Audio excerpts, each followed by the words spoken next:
من الشیطان الرجیم بسم اللہ الرحمن الرحیم الحمد للہ رب العالمین والصلاة والسلام علی اشرف الانبیاء والمرسلین خاتم النبیین شفیع ذنوبنا وطبیب نفوسنا مولانا ابی القاسم محمد اللهم صل على وآلہ محمد صلی علی وعلى آل محمد وآل محمد وآلہ الطیبین الطاہرین اما بعد رب اشرح لي صدري ويسر لي امري واحلل عقدة من لساني يفقهوا قولي رب زدني علما والحقني بالصالحين۔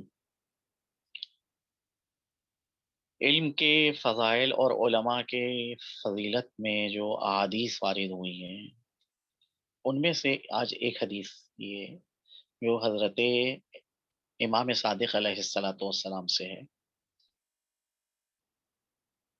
لما سئل عن قول النبی صلی اللہ علیہ وآلہ وسلم النظر فی وجوہ العلماء عبادہ، امام صادق علیہ الصلوۃ والسلام سے پیغمبر اسلام کے اس قول کے متعلق سوال کیا گیا کہ پیغمبر نے فرمایا ہے کہ علماء کے چہروں کو پر نگاہ کرنا عبادت ہے، علماء کے چہرے پہ نظر ڈالنا عبادت ہے۔ تو یہاں پر عالم سے کون مراد ہے؟ یعنی سوال کرنے والا امام سے اس کی وضاحت چاہتا ہے کہ علماء کے چہروں پہ نگاہیں تو کون سے علماء مراد ہیں، کن علماء کی جانب نگاہ کی جائے، نظر ڈالی جائے تو ان کا چہرے پہ نظر ڈالنا عبادت ہے۔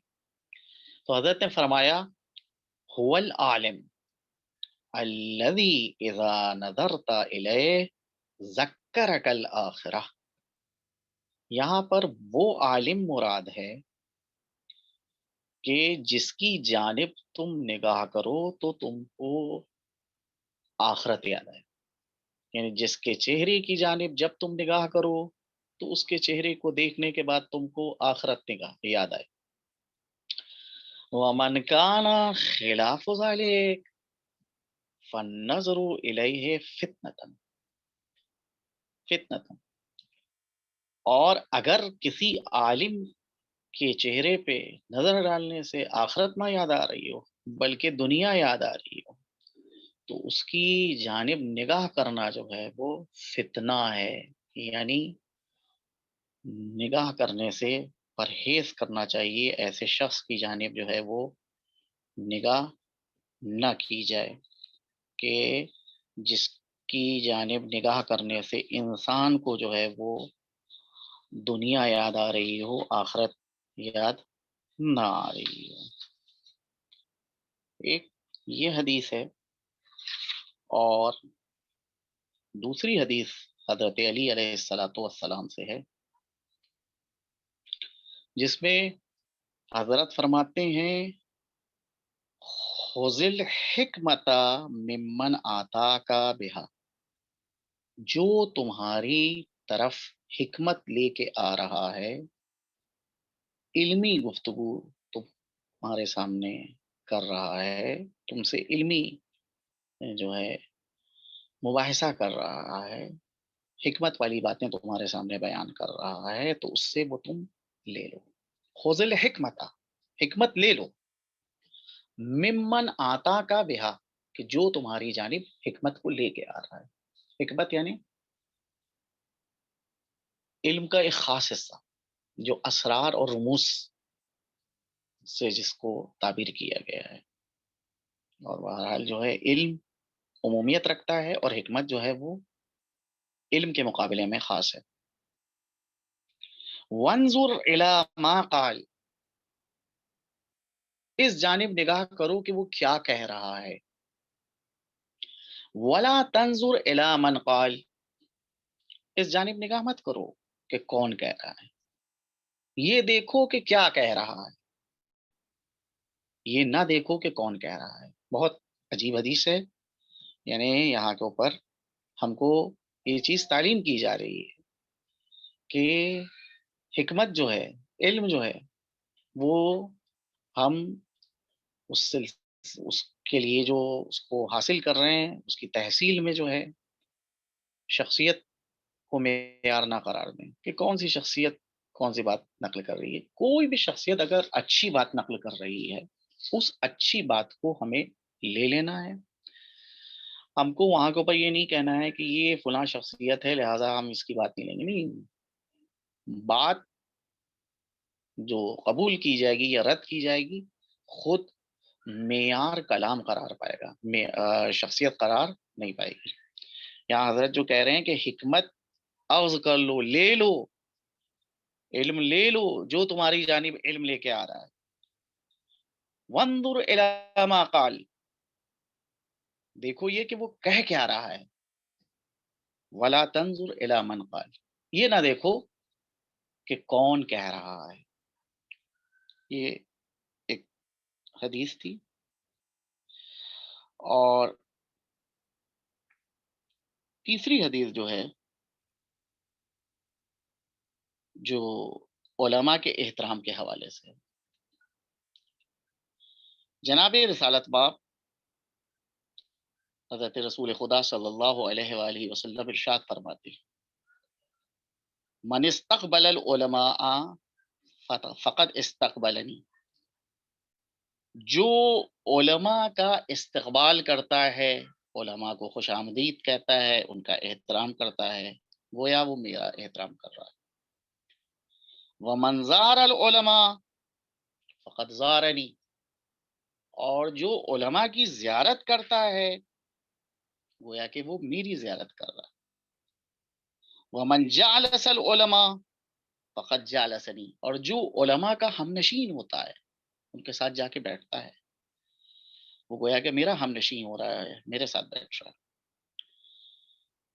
ومن جالسنی فکأنما جالس ربی، اور جو میرا ہم نشین ہوتا ہے، جو میرے ساتھ نشست کرے، جو میرے ساتھ بیٹھے، گویا کہ وہ اللہ سبحانہ و تعالی کا ہم نشین ہوتا ہے، وہ اللہ کا کے ساتھ جو ہے وہ بیٹھ رہا ہے. تو یہ تیسری حدیث تھی جو علماء کے حوالے سے تھی کہ علماء کا احترام جو ہے وہ بے پناہ جو ہے وہ اہمیت کا حامل ہے. عقائد کے حوالے سے جو ہم لوگوں کی گفتگو چل رہی تھی، وہ گفتگو جو تھی خداوند کریم کے وجود کے اوپر دلیلیں پیش کی جا رہی ہیں. میں نے بتایا تھا آپ کے سامنے کہ جو قرآن کو اگر ہم دیکھیں اور احادیث معصومین کو دیکھیں تو وہاں پر وجود الہی کو اوضح الواضحات بالکل بدیہی شمار کیا گیا ہے، بالکل واضح شمار کیا گیا ہے. لہٰذا وہاں جو ہے وہ وجود الہی کے اوپر دلیل نہیں قائم کی گئی ہے، بلکہ اس کے صفات کو جو ہے ثابت کیا گیا ہے. دیگر علوم میں اللہ کے پہلے وجود کو ثابت کیا جاتا ہے، پھر اس وجود کے اندر یہ صفات پائے جاتے ہیں اور یہ صفات نہیں پائے جاتے ہیں، اس کے اوپر بحث ہوتی ہے.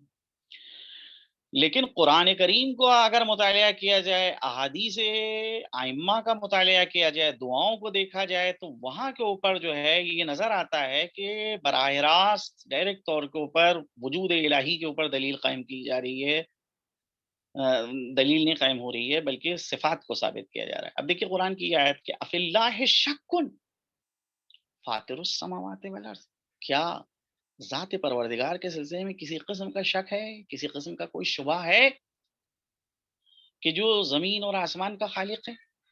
یعنی براہ راست جو ہے یہاں پہ ایک سوال کیا گیا ہے، کیونکہ یہ وجود بالکل واضح ہے. جب وجود واضح ہے تو اس کے اوپر دلیل کیا قائم کی جائے گی؟ دلیل وہاں کے اوپر قائم کی جاتی ہے کہ جو چیز جو ہے وہ نظری ہو، جو واضح نہ ہو، جس کو ہمیں پروف کرنا ہے، جسے ہمیں ثابت کرنا ہے.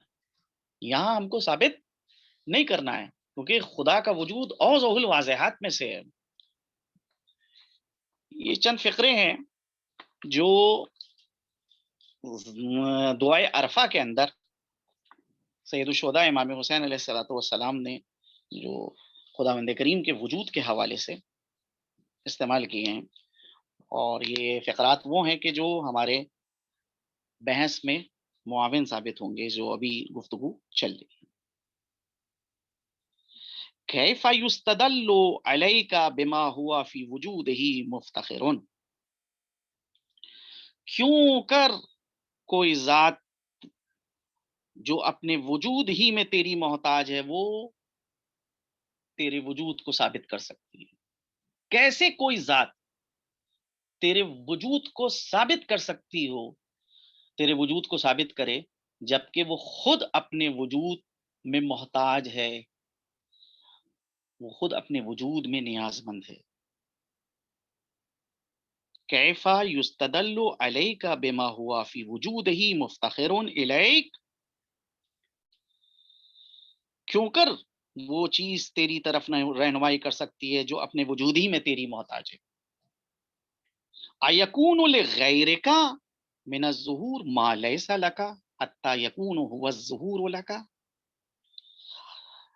کیا تیرے غیر کے لیے ایسا ظہور ہے جو تیرے لیے نہیں، یہاں تک کہ وہ تجھے ظاہر کرنے والا بن جائے؟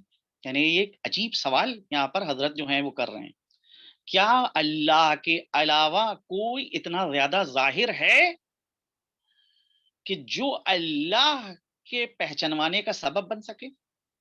اللہ کا وجود اتنا زیادہ ظاہر ہے، اس سے زیادہ ظاہر اور اس سے زیادہ روشن، اس سے زیادہ واضح کوئی نہیں، کسی کی ذات نہیں۔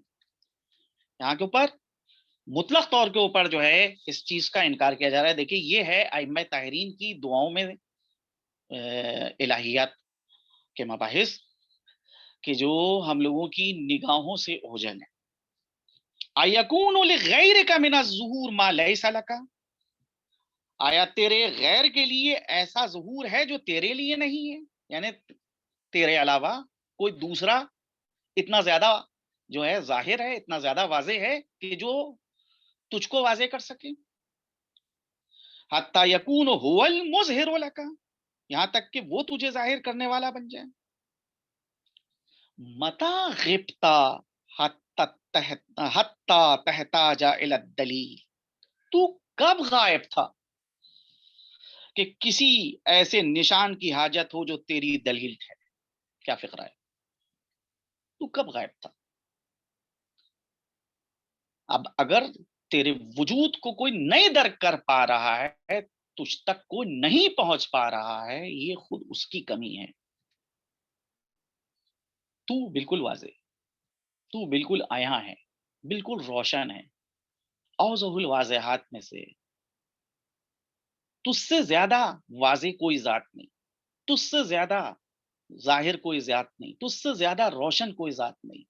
کون ایسی ذات ہو سکتی ہے کہ جو تجھ سے زیادہ روشن ہو، جو تیرے تجھ کو ظاہر کرے؟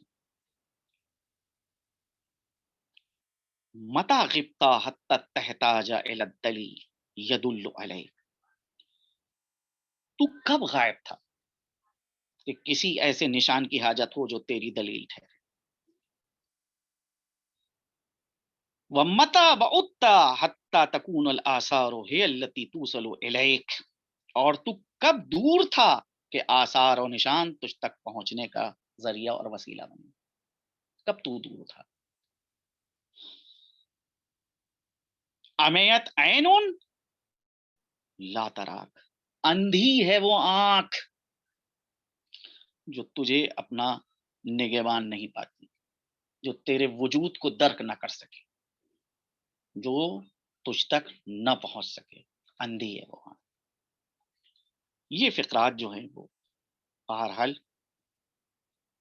ہم کو بتا رہے ہیں کہ معصومین علیہم السلام جو ہیں وہ وجود الہی کے اوپر جو دلیل دے رہے ہیں، دلیل وہاں نہیں ہے بلکہ براہ راست جو ہے وہ وجود کے ذکر کو چھیڑ رہے ہیں، وجود الہی کے حوالے سے گفتگو کر رہے ہیں۔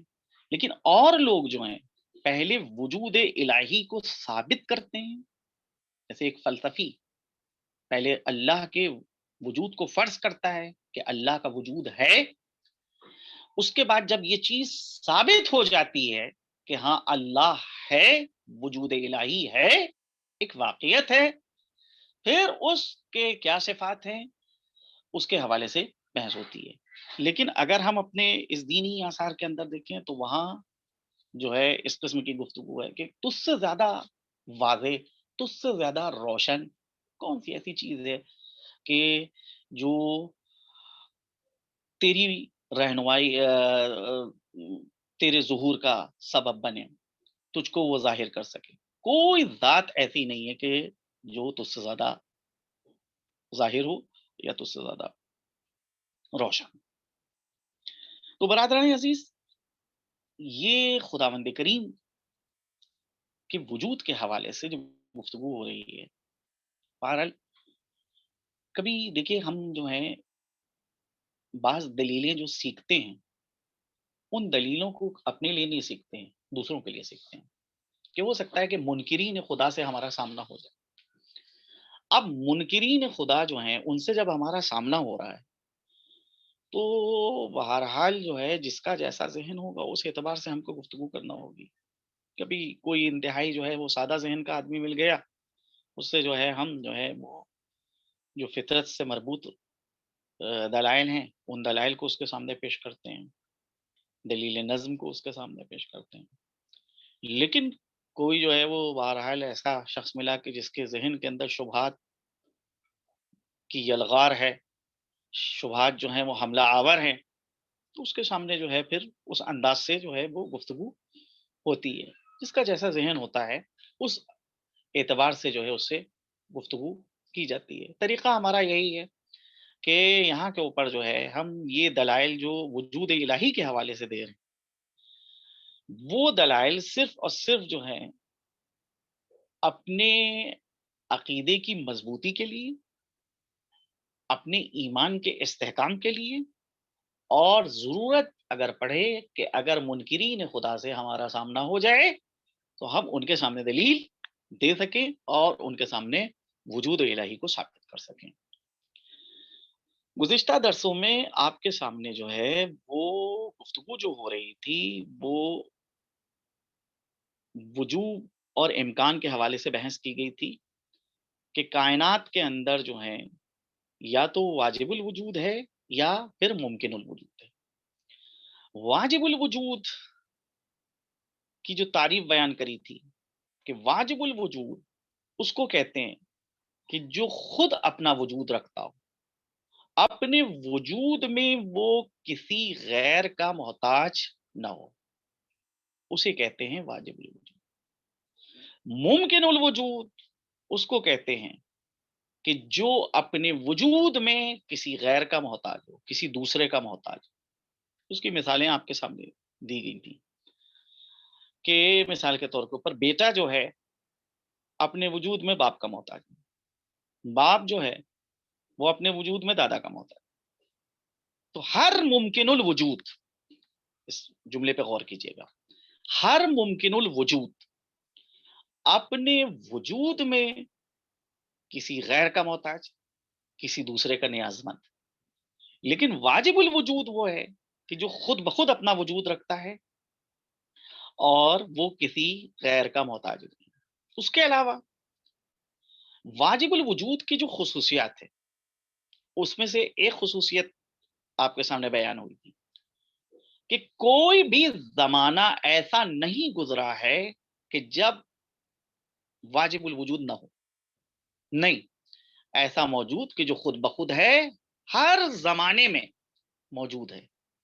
اس کے اوپر عدم نہیں گزرا ہے، اس کے اوپر نیستی نہیں گزری ہے، کیونکہ اگر عدم اور نیستی اس کے اوپر سے گزر جائے اور یہ کہیں کہ ایک زمانہ تھا کہ جب یہ ذات نہیں تھی، تو پھر سوال وہاں کے اوپر پیدا ہوگا کہ پھر اس زمانے کے بعد جب یہ ذات وجود میں آئی تو خود سے وجود میں آئی یا کوئی سبب بنا تھا، کوئی ذریعہ بنا تھا اس کو وجود میں لانے کا۔ وہ ذات پھر واجب الوجود نہیں بن سکتی ہے۔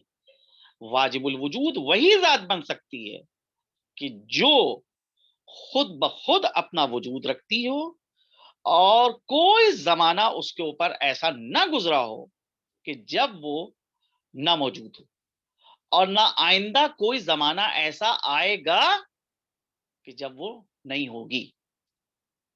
تو ابتدا میں کوئی زمانہ اس پر ایسا نہیں گزرا کہ جب وہ معدوم تھی، نہیں تھی، نیستی سے ہمکنار تھی، اور آئندہ میں مستقبل کے اندر بھی کوئی ایسا زمانہ نہیں آئے گا کہ جب وہ غیر موجود ہوگی یا وہ ختم ہو جائے گی. تو واجب الوجود اس ذات کو ہم کہتے ہیں کہ جو ذات جو ہے ہمیشہ سے تھی اور ہمیشہ رہے گی. اب یہ ایک اصطلاح ہے واجب الوجود کی کہ جس کو فلاسفہ نے جو ہے وہ ایجاد کیا ہے. معصومین کی دعاؤں کے اندر، ائمہ طاہرین کی احادیث کے اندر واجب الوجود کا لفظ نہیں آیا ہے، بلکہ اس کے معنی اور اس سے مشابہ جو ہیں وہ الفاظ استعمال ہوئے ہیں. مثال کے طور کے اوپر یہ دعا کے اندر یہ فقرہ استعمال ہوا ہے، یا من دل علی ذاتہ بذاتہ، اے وہ ذات کہ جو خود اپنی ذات پہ دلالت کرتی ہے. کوئی ایسا نہیں ہے کہ جو اس کی معرفی کا سبب بنے، اس کو پہچنوائے. جو ابھی آپ کے سامنے دعائے عرفہ کے بھی جو میں نے فقرے نقل کیے تھے، وہ بھی جو ہے میری اس بات کی تائید کرتے ہیں. یا من دل علی ذاتہ بذاتہ، اے وہ ذات کہ جو خود اپنی ذات کے اوپر دلالت کرتی ہے، کوئی اس کے پہچانوانے کا سبب نہیں بنا ہے. وہ خود اپنے ذریعے سے اس نے خود اپنی ذات کو اس نے پہچانوایا ہے. یعنی اپنی ذات کو کب کوئی پہچانوائے گا؟ کہ جب اس کی ذات انتہائی روشن ہو، انتہائی واضح ہو اور انتہائی نزدیک ہو، کسی سے دور نہ ہو. سب لوگ جو ہیں اس ذات کو جو ہے درک کر سکتے ہوں، اس کو جو ہے سمجھ سکتے ہوں. یہ فقرہ جو ہے وہ بہرحال اور دوسری دعاؤں کے اندر بھی آیا ہے. مثال کے طور کے اوپر جو روز عرفہ بعض دعائیں پڑھنے کا حکم ہے، اس میں بھی جو ہے یہ فقرہ آیا ہے کہ والحمد للہ قبل کل احد، حمد ہے خدا کے لیے کہ ہر چیز سے پہلے وہ تھا. والحمد للہ بعد کل احد، اور حمد ہے خدا کے لیے کہ جو ہر چیز کے بعد ہے. یعنی حمد ہے اس خدا کی کہ جو ہر چیز سے پہلے تھا، اور حمد ہے اور تعریف ہے اور ستائش ہے اس خدا کی کہ جو ہر چیز کے بعد تھا. آج آپ کے سامنے کچھ خصوصیات جو ہیں وہ واجب الوجود کے بیان کریں گے، کیونکہ واجب الوجود کے ذریعے سے کہ واجب الوجود اس وجود کو کہتے ہیں کہ جو خود بخود ہو اور اپنے وجود میں وہ کسی غیر کا محتاج نہ ہو. اور یہ جو سلسلہ ہے کہ بھائی اس سے پہلے جو گفتگو ہوئی تھی کہ جو ممکنات کا سلسلہ ہے، یہ ممکنات کا سلسلہ کہیں نہ کہیں کے اوپر جا کے رکتا ہے. ایک ایسی ذات کے اوپر جو ہے رکے گا کہ جس کا کوئی خالق نہ ہو، جس کا وجود وجود ذاتی ہے، جو اپنے وجود میں کسی سے وابستہ نہ ہو، کسی غیر کا پابند نہ ہو. بھائی آپ سے میں نے پوچھا کہ گلاب جامن جو ہے وہ میٹھی کیوں ہوتی ہے؟ آپ نے کہا شکر کی بنیاد کے اوپر میٹھی ہوتی ہے. شکر کیوں میٹھی ہوتی ہے؟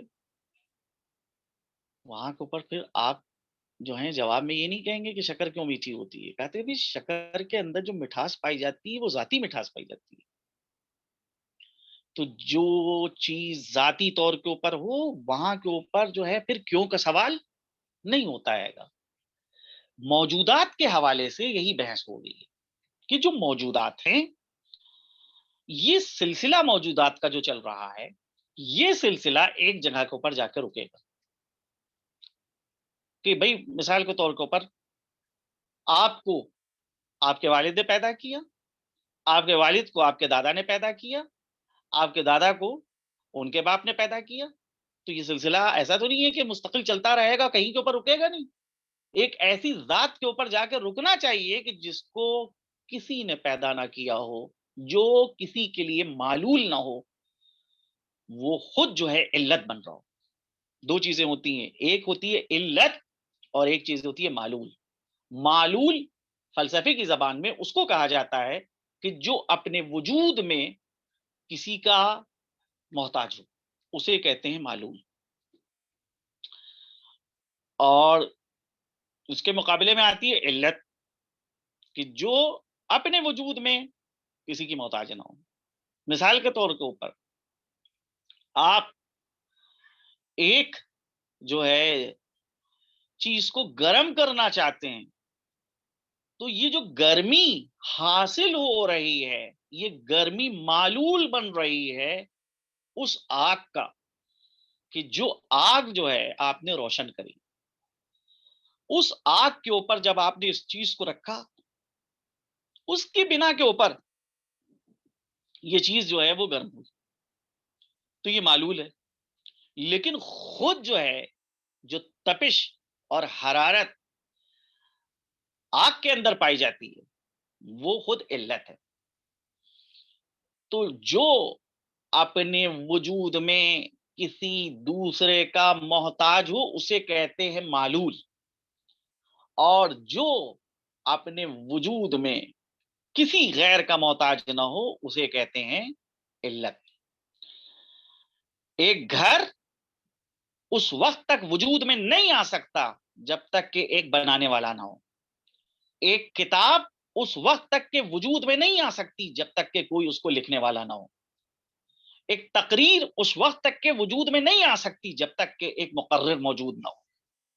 تو یہ ساری چیزیں جو ہیں وہ معلول ہیں، اور جو ان کو وجود میں لا رہا ہے وہ علت فاعلی بن رہے گا. اس کی تشریح گزشتہ درس میں کر دی تھی میں نے، اس سے پہلے والے درس میں علت کی جو قسمیں بیان کری تھی کہ 4 قسم کی علتیں ہیں، اس میں سے ایک علت جو ہے فاعل کی علت فاعلی ہوتی ہے. تو بہرحال جو ہے یہاں کے اوپر جو ہے جتنی بھی مخلوق ہے، یہ سب کی سب مخلوق جو ہے ان کا ایک خالق. اب وہ جو خالق ہے اس کے حوالے سے ہم اور آپ جو ہیں یہ سوال نہیں کریں گے کہ اس کا خالق کون ہے. اگر ہم یہ کہیں گے کہ اس کا خالق کون ہے، اس کا پیدا کرنے والا کون ہے، تو بھی یہ سلسلہ کہیں کے اوپر نہیں رکے گا، اور یہ تسلسل ہو جائے گا. اور تسلسل جو ہے وہ عقلی اعتبار سے محال ہے، قابل قبول نہیں ہے. نہ تسلسل جو ہے صحیح ہے عقلی اعتبار سے، اور نہ دور جو ہے وہ صحیح ہے.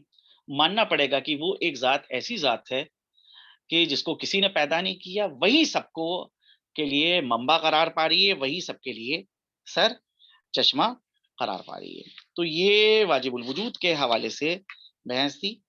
اب جو واجب الوجود کی 2 صفتیں ہیں، وہ یعنی اگر آپ نے واجب الوجود کو ثابت کر دیا کہ ہاں دنیا کے اندر ایک واجب الوجود ہے اور بقیہ جو ہیں وہ ممکن الوجود ہے، کیونکہ واجب الوجود کا مصداق صرف ایک ذات قرار پا سکتی ہے، ایک سے زیادہ ذاتیں واجب الوجود کا مصداق نہیں قرار پا سکتی. اس کے علاوہ جتنے بھی موجودات ہیں وہ ممکن الوجود ہے. تو اب آپ نے اگر واجب الوجود کو ثابت کر لیا ہے، تو اب دوسری ذمہ داری آپ کے اوپر یہ ہے کہ پھر آپ جو ہیں اس چیز کو بھی ثابت کریں کہ واجب الوجود جو ہے وہ اپنے اندر وہ صفتیں نہیں رکھتا ہے جو مخلوق کے اندر پائی جاتی ہے. مخلوق کے اندر مثال کے طور پہ جو اوصاف پائے جاتے ہیں، محدودیت جو پائی جاتی ہے، جسم و جسمانیت جو پائی جاتی ہے، یا اور جو اس کے اندر جو ہے زمانے کے اعتبار سے اور مکان کے اعتبار سے ایک مخلوق کا ہونا، یہ ساری چیزیں جو ہیں ان سے جو ہے وہ واجب الوجود جو ہے وہ مبرہ ہے. اس کو آپ کو ثابت کرنا ہوگا. جب آپ ان صفات کو ثابت کر لیں گے کہ مخلوق کے اندر جو صفات نہیں پائے جاتے ہیں وہ واجب الوجود کے اندر نہیں پائے جاتے ہیں، تب جو ہے اس واجب الوجود کا مصداق ذات باری تعالیٰ قرار پائے گی، اللہ سبحانہ و تعالیٰ کی ذات قرار پائے گی. بہرحال واجب الوجود کی جو تعریف بیان کری تھی اس سے یہ نتیجہ نکلا کہ واجب الوجود جو ہے زمانے کے کسی حصے میں معدوم نہیں تھا. ایسا کوئی زمانہ نہیں گزرا ہے کہ جب وہ موجود نہ ہو. تو اس سے یہ ثابت ہوا کہ واجب الوجود جو ہے وہ ازلی ہے. ازلی کے معنی کیا ہوتے ہیں؟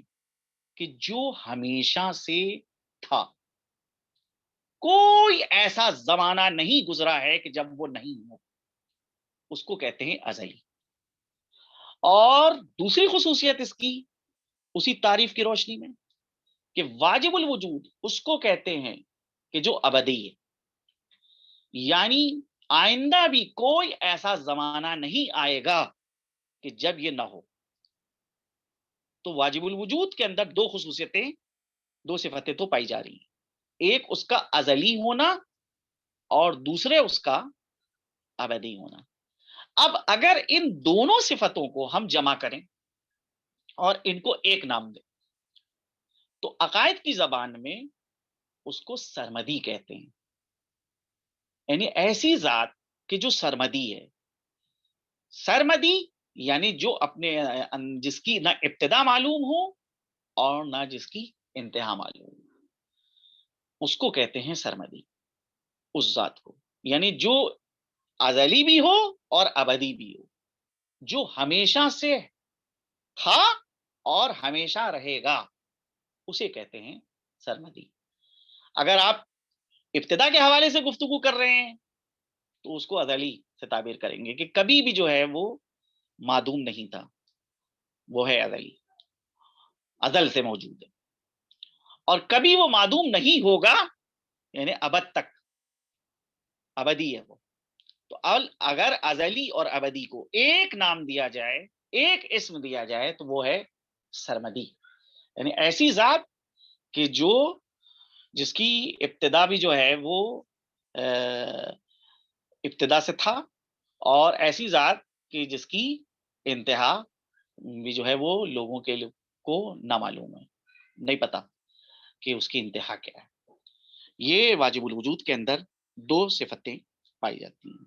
تیسری صفت جو واجب الوجود کے اندر ہے کہ واجب الوجود جو ہے کیونکہ ممکنات کے لیے علت ہستی بخش قرار پا رہا ہے۔ علت ہستی بخش یعنی ممکنات کو جب وہ پیدا کر رہا ہے، ممکنات کا جب وہ خالق ہے، تو ممکنات کو وہ زندگی عطا کر رہا ہے اور ممکنات اسی کی بنا کے اوپر قائم۔ اگر جو ہے وہ اپنی توجہ ہٹا لے تو یہاں کے اوپر جو ہے وہ ممکنات جو ہے وہ باقی نہیں رہ سکتی۔ اب اس سلسلے میں غور یہ کریں کہ یہاں پر جو یہ کہا جا رہا ہے کہ واجب الوجود کی یہ خصوصیت کہ وہ علت ہستی بخش ہے، یعنی ممکنات کو وجود عطا کر رہی ہے، تو یہ وجود جو ہے جب اس نے عطا کیا ہے تو ایسا نہیں ہے کہ یہ وجود جو ہے وہ بس کچھ لمحات کے لیے رہے گا اور اس کے بعد جو ہے وہ ختم ہو جائے گا، یعنی جیسے اس نے پیدا کر دیا اور اس کے بعد پھر اب وہ کنارے ہٹ جائے۔ جس طرح سے ایک مزدور جب تک مکان وجود میں نہیں آیا تھا اس وقت تک کہ اس مزدور کی ضرورت تھی، اس مستری اس معمار کی ضرورت تھی، لیکن جب مکان وجود میں آ گیا اور مکان کو بنا دیا تو اب وہ مزدور رہے چاہے نہ رہے تو اس مکان کی بقا کے اوپر کوئی اثر نہیں پڑے گا۔ ایسا نہیں مسئلہ ہے یہاں کے اوپر۔ یہاں کے اوپر مسئلہ یہ ہے کہ جس نے اپنی مخلوق کو پیدا کیا ہے یہ مخلوق اسی کی بنا کے اوپر موجود ہے، قائم ہے۔ اگر وہ ایک لمحے کے لیے اپنی توجہ کو ہٹا لے تو یہ مخلوق جو ہے سب کی سب ختم ہو جائے گی۔ غالب کا یہ شعر آپ نے سنا ہوگا کہ جب کہ تجھ بن نہیں کوئی موجود پھر یہ ہنگامہ اے خدا کیا ہے۔ ہر ذات اللہ سبحانہ و تعالیٰ کی بنا کے اوپر موجود ہے، تو ذات پروردگار، ذات واجب الوجود جو ہے وہ علت ہستی بخش قرار پا رہی ہے۔ اس کی علماء جو مثال دیتے ہیں وہ مثال یوں دیتے ہیں کہ فرض کیجئے کہ آپ اپنے ذہن کے اندر ایک تصویر کو پیدا کر لیں کہ ایک بچہ ہے جو دوڑ رہا ہے، گفتگو کر رہا ہے، بات کر رہا ہے۔ یہ تصویر جو آپ کے ذہن میں چل رہی ہے، گھوم رہی ہے، یہ پکچر جو گھوم رہی ہے، یہ کب تک کہ آپ کے ذہن کے اندر تصویر رہے گی؟ کہ یہ تصویر اس وقت تک کہ آپ کے ذہن کے اندر رہے گی کہ جب تک کہ آپ کی توجہ اس تصویر کی جانب ہے۔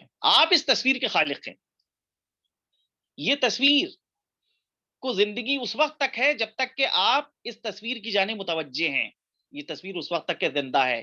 آپ کے ذہن کے افق کے اوپر یہ تصویر اس وقت تک متحرک رہے گی. لیکن ادھر آپ نے اپنی توجہ ہٹائی اس تصویر کی جانب سے، فوراً وہ تصویر جو ہے ذہن پہ سے مٹ جائے گی، افق ذہن سے ختم ہو جائے گی. بالکل ایسا ہی مسئلہ ہے کہ جو واجب الوجود نے ممکنات کو پیدا کیا ہے، یہ ممکنات اس وقت تک کے باقی ہیں جب تک کہ واجب الوجود ان کی جانب متوجہ ہے. تو واجب الوجود کی ایک خصوصیت یہ ہے کہ واجب الوجود علت قرار پا رہا ہے، علت ہستی بخش، یعنی ہر چیز اس کی بنا کے اوپر قائم ہے. کوئی چیز جو ہے بغیر اس کے وجود میں نہیں آ سکتی، اور بغیر اس کے اس دنیا میں زندگی نہیں گزار سکتی. ایک لمحے کے لیے بھی، ایک سیکنڈ کے لیے بھی جو ہے اگر وہ اپنی توجہ جو ہے ان چیزوں سے ہٹا لے تو یہ چیزیں جو ہیں فنا ہو جائیں گی، ختم ہو جائیں گی. تو واجب الوجود کی خصوصیت یہ کہ وہ ممکنات کے لیے جو ہے علت ہستی بخش قرار پا رہا ہے، زندگی عطا کر رہا ہے، حیات جو ہے وہ ان کو بانٹ رہا ہے. اب آپ غور کریں کہ ایک تو یہ خصوصیت واجب الوجود کے اندر پائی جاتی ہے. دوسری خصوصیت جو واجب الوجود کے اندر وہ پائی جاتی ہے وہ یہ کہ واجب الوجود جو ہے وہ بسیط ہے، مرکب نہیں. بسیط اسے کہتے ہیں کہ جس کا کوئی جز نہ ہو، مرکب اسے کہتے ہیں جس کے اجزاء ہوں. مثال کے طور پہ آپ نے چائے بنائی، چائے بظاہر جو ہے آپ دیکھ رہے ہیں تو ایک چیز نظر آ رہی ہے، لیکن یہ ایک نہیں ہے، یہ کئی اجزاء سے مل کے جو ہے وجود میں آئی، مرکب ہے. اسی طرح سے مثال کے طور کے اوپر آپ جو ہے وہ فرض کیجئے کہ عقلی طور کے اوپر کسی چیز کی جو ہے وہ کے اجزاء کے قائل ہو جائیں، تو عقلی طور کے اوپر آپ نے ذہن کے اندر جو ہے کسی کے جز بندی کری اور کہا کہ یہ اس کی ابتدا ہے، یہ اس کی انتہا ہے، یہ اس کا وسط ہے، یہ جو ہے ان چیزوں سے مل کے بنا ہے، تو اس کو بھی مرکب کہا جائے گا. یا طبی طور کے اوپر کوئی چیز جو ہے وہ مرکب ہو، جیسے کہ پانی ہے کہ دو گیسوں سے مل کے وجود میں آیا، ہائیڈروجن اور آکسیجن، تو یہ طبی طور کے اوپر جو ہے ترکیب ہے. تو یہ وہ چیز کہ جو مختلف اجزاء سے مل کے بنے اس کو کہا جاتا ہے مرکب. اور جو مرکب چیز ہوتی ہے وہ پھر واجب نہیں بن سکتی، وہ ممکن ہی رہے گی. تو ممکن الوجود جو ہے وہ اس کے اندر ترکیب کا دخل ہے، لیکن واجب الوجود جو ہے وہ بسیط ہے جس کا کوئی جز نہیں ہے. کیونکہ بہرحال اگر جز بندی ہونا شروع ہو گئی کہ یہ اس کا ایک جز یہ ہے، ایک جز یہ ہے، ایک جز یہ ہے، تو ایسی صورت میں پھر اس کی تقسیم ہو جائے گی اور اس کی پھر حد بندی کی جا سکتی ہے، پھر اس کی جانب اشارہ کیا جا سکتا ہے. اور یہ وہ ساری خصوصیات ہیں کہ جو مخلوق کے اندر پائے جاتے ہیں. تو واجب الوجود جو ہے اس کی ایک خصوصیت یہ ہے کہ وہ بسیط ہے، وہ مرکب نہیں ہے. دوسری خصوصیت جو آپ کے سامنے بیان کی گئی تھی کہ وہ ممکنات کے لیے علت ہستی بخش قرار پاتا ہے. تیسری خصوصیت یہ کہ واجب الوجود جو ہے وہ ازل سے ہے اور ابد تک رہے گا.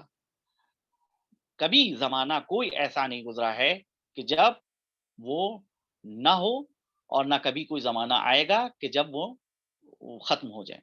نہیں، ہمیشہ جو ہے صحت تھا اور ہمیشہ رہے گا. وہ یہ ہے واجب الوجود. تو یہ واجب الوجود کا مسئلہ ہے کہ اگر واجب الوجود جو ہے اس کو اب ہم نے اگر ثابت کر لیا ہے تو اس کے بعد پھر جو ہے اور جو صفات مخلوق کے اندر پائے جاتے ہیں، جسمانیت کے اعتبار سے، محدودیت کے اعتبار سے، ایک زمانے میں ہونا، ایک مکان میں ہونا، ان سارے صفات کی اس وجود سے جو ہے نفی کی جائے گی. پہلے جو ہے واجب الوجود کا اثبات جو ہے ہمارے لیے ثابت ہم کو ہمارا کر رہا ہے کہ ایک وجود ہے کہ جو خود بخود ہے اور اس کے اندر یہ خصوصیات پائی جاتی ہیں کہ ہمیشہ سے تھا اور ہمیشہ رہے گا، ازلی تھا اور ابدی تھا۔ دوسروں کے لیے وہ علت ہستی بخش ہے، دوسروں کو وہ زندگی عطا کر رہا ہے۔ لیکن اس کے علاوہ جو اور اوصاف ہیں، یعنی اس کے صفات سلبیہ اور صفات ثبوتیہ، یا جن کو صفات کمال اور صفات جلال سے تعبیر کیا جاتا ہے، یہ بہرحال جو ہے ان اوصاف کو جو ہے جب ثابت کیا جائے گا، تب جو ہے وہ یعنی گویا کہ اوصاف الہیہ کے حوالے سے گفتگو ہوگی۔ فی الحال جو ہے وہ اس بحث کو یہیں تک کے رکھا جا رہا ہے کہ ایک ذات ایسی ذات کہ جو خود بخود ہے اور ظہور الواضحات میں سے ہے، بالکل واضح ہے، بالکل روشن ہے، کوئی ذریعہ نہیں بنا ہے اس کی معرفت کا، وہ خود جو ہے اپنی معرفی کراتی ہے، اپنے آپ کو پہچانواتی ہے، اس سے زیادہ کوئی واضح نہیں ہے، اس سے زیادہ کوئی روشن نہیں ہے۔ وہ فقرہ جو سید الشہداء کا ہے کہ متی غبت، کب تو غائب ہوا، حتی تحتاج الی الدلیل، کہ یہاں تک کہ تجھ کو جو ہے دلیل کی ضرورت پڑ جائے۔ کوئی ایسا وقت نہیں گزرا ہے، کوئی ایسا زمانہ نہیں گزرا ہے کہ جب ذات پروردگار موجود نہ ہو۔ تو بہرحال برادران، آج درس جو تھا وہ آپ کے سامنے یہاں کے اوپر اس میں جو بیان کیا تھا عقائد میں، وہ صرف واجب الوجود کے حوالے سے اور وہ جب واجب الوجود کی جو خصوصیات ہیں ان کے حوالے سے گفتگو ہوئی، اور بہرحال اب اس کے بعد جو بحث ہوگی وہ اوصاف الہیہ کے حوالے سے بحث ہوگی کہ اوصاف میں جو ہیں جو کچھ اوصاف ذاتی اوصاف ہیں، کچھ جو ہیں فعلی اوصاف ہیں، ذاتی اور فعلی اوصاف کے درمیان جو ہے کیا فرق پایا جاتا ہے، ان کے حوالے سے گفتگو ہوگی بعد کے درسوں میں۔ فی الحال جو ہے وہ یہیں کے اوپر جو ہے اس درس کو روکتے ہیں۔ تو یہ جو دلیل ہم لوگوں نے بیان کری ہے، اس کو فلسفے میں اور علم کلام میں جو ہے دلیل وجوب و امکان سے تعبیر کیا جاتا ہے۔ اس کے ذریعے سے خدا کے وجود کو ثابت کیا جاتا ہے کہ کائنات کے اندر کچھ مخلوق ہے کہ جو ممکن ہے، اور ایک جو ہے مخلوق ہے وہ ایک وجود ایسا ہے کہ جو واجب ہے۔ تو جو واجب ہے وہ ممکنات کا خالق ہے، وہی جو ہے وہ ان کو زندگی عطا کر رہا ہے۔ تو فی الحال درس جو ہے وہ یہاں کے اوپر روک رہے ہیں، اور فقہ کے حوالے سے آپ کے سامنے کچھ مسائل جو ہیں وہ بیان کر دیے جائیں کہ جس کے بہرحال جو ہے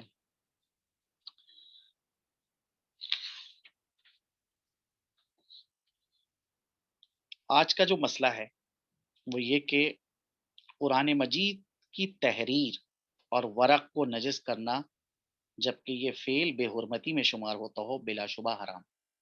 یعنی اگر کوئی شخص قرآن مجید میں جو تحریر لکھی ہوئی ہے یا اس کے جو اوراق ہیں ان کو نجس کر رہا ہے، تو یہ کام جو ہے انجام دینا حرام ہے۔ اور اگر کوئی چیز نجس ہو جائے تو فوراً پانی سے دھونا ضروری ہے، بلکہ اگر بے حرمتی کا پہلو نہ بھی نکلے تب بھی احتیاط واجب کی بنا پر کلام پاک کو نجس کرنا حرام اور پانی سے دھونا واجب ہے۔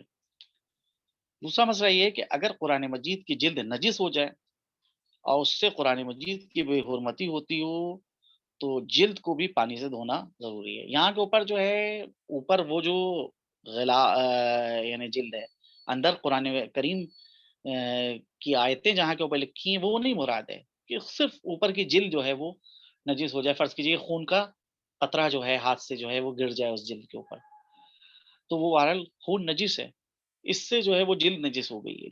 لہٰذا ضروری ہے کہ اس جلد کو فوراً جو ہے وہ پانی سے دھویا جائے اور اس کو پاک کیا جائے۔ قرآن مجید کو کسی عین نجاست مثلاً خون یا مردار پہ رکھنا، خواہ وہ عین نجاست خوش ہی کیوں نہ ہو، اگر قرآن مجید کی بے حرمتی کا باعث ہو تو حرام ہے۔ یعنی ایک جگہ کے اوپر خون کا چکتہ لگا ہوا ہے، یا ایک جگہ کے اوپر ایک نجاست گری تھی جو خشک ہو چکی ہے، اس نجاست کے اوپر جو ہے ہم جائیں اور جا کے قرآن کریم کو رکھ دیں،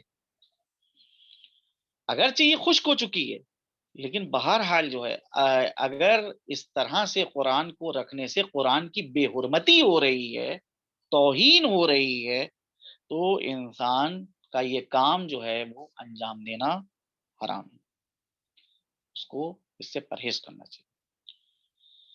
قرآن مجید کو نجس روشنائی سے لکھنا خواہ ایک حرف ہی کیوں نہ ہو، اسے نجس کرنے کا حکم رکھتا ہے۔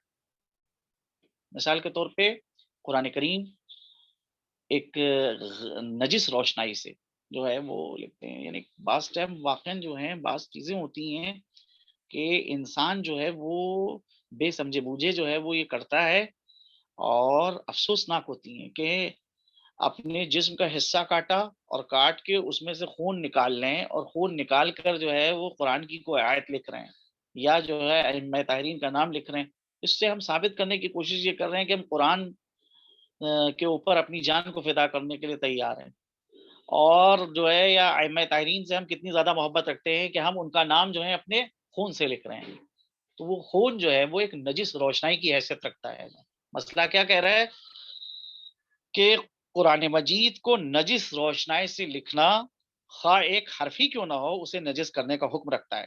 اگر لکھا جا چکا ہو تو اسے پانی سے دھو کر یا چھیل کر یا کسی اور طریقے سے مٹا دینا ضروری ہے۔ اگر کسی نے اس کو لکھ دیا ہے تو اس کو چاہیے کہ یا تو پانی سے دھو کے اس کو صاف کرے، اگر پانی سے صاف نہیں ہو سکتا ہے تو اس کو جو ہے وہ چھیل کے جو ہے اس کو ختم کریں، چاہے اس نے ایک حرف ہی کیوں نہ لکھا ہو۔ مثال کے طور کے اوپر لفظ اللہ قرآن کے اندر استعمال ہوا ہے، لفظ اللہ کا آپ نے صرف الف ہی کیوں نہ لکھا ہو، تو اگر لفظ اللہ کا الف لکھا ہے بہرحال وہ الف بھی قرآن کریم کا جز ہے، اگر نجس روشنائی سے اس کو لکھا ہے تو بہرحال جو ہے اس سے پرہیز کرنا چاہیے، اس کو نہیں لکھنا چاہیے۔ اگر کافر کو قرآن مجید دینا بے حرمتی کا موجب ہو تو حرام ہے اور اس سے قرآن مجید واپس لینا واجب ہے، بالکل واضح مسئلہ ہے۔ اگر قرآن مجید کا ورق یا کسی ایسی چیز جس کا احترام ضروری ہے، مثلا ایسا کاغذ جس پر اللہ تعالیٰ کا یا نبی کریم صلی اللہ علیہ وآلہ وسلم یا کسی امام علیہ السلام کا نام لکھا ہو، بیت الخلاء میں گر جائے تو اس کا باہر نکالنا اور اسے دھونا واجب ہے، خواہ اس پر کچھ رقم ہی کیوں نہ خرچ کرنا پڑے، اور اگر اس کا باہر نکالنا ممکن نہ ہو تو ضروری ہے کہ اس وقت تک اس بیت الخلاء کو استعمال نہ کیا جائے جب تک کہ یقین نہ ہو جائے کہ وہ گل کر ختم ہو گیا ہے۔ اسی طرح اگر خاک شفا بیت الخلاء میں گر جائے اور اس کا نکالنا ممکن نہ ہو تو جب تک یقین نہ ہو جائے کہ وہ بالکل ختم ہو چکی ہے اس بیت الخلاء کا استعمال کرنا نہیں چاہیے۔ یعنی ٹوائلٹ کے اندر آپ گئے ہیں اور ایک کاغذ کے جس کے اوپر نبی کریم کا یا ائمہ طاہرین میں سے کسی کا نام لکھا ہے یا قرآن کریم کا کی کوئی آیت لکھی ہے، وہ ورق جو ہے وہ اس ٹوائلٹ میں گر جائے، اب اس کا جو ہے نکالنا جو ہے وہ واجب ہے، اور اگر نکالنے کے لیے پیسہ خرچ کرنا پڑ رہا ہے تو ضروری ہے کہ پیسہ خرچ کیا جائے اور اس کو باہر نکلوایا جائے، اور اگر جو ہے یہ مشکل ہو، ناممکن ہو، نہیں نکلوایا جا سکتا ہے گا تو اس وقت تک کہ اس ٹوائلٹ کو استعمال نہیں کیا جائے گا، اس بیت الخلاء کو استعمال نہیں کیا جائے گا جب تک کہ یہ یقین نہ ہو جائے کہ وہ ورق جو ہے گل گیا ہوگا، ختم ہو گیا ہوگا، اب اس کا نام و نشان نہیں رہا ہوگا، اب اس کا کوئی وجود نہیں رہے گا۔ اسی طرح سے اگر خاک شفا جیب میں تھی، وہ جو ہے وہ بیت الخلاء میں گر جائے، ٹوائلٹ میں گر جائے تو اس کو بھی نکالنا ضروری ہے، لیکن اگر نہیں نکال پا رہے، مجبوری ہے، پریشانی ہے، تو ایسی صورت میں اس کو جو ہے وہ بہرحال جو ہے اس ٹوائلٹ کو نہیں استعمال کیا جائے گا، اس بیت الخلاء کو استعمال کرنے سے پرہیز کیا جائے گا۔ بہرحال یہ چند مسائل تھے۔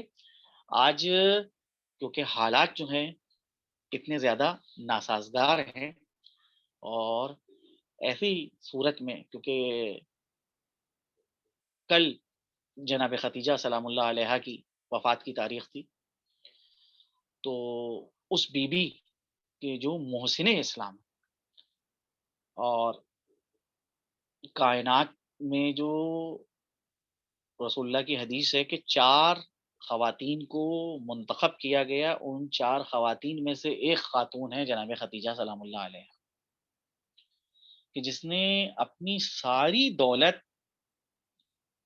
اسلام کی تبلیغ میں صرف کر دی۔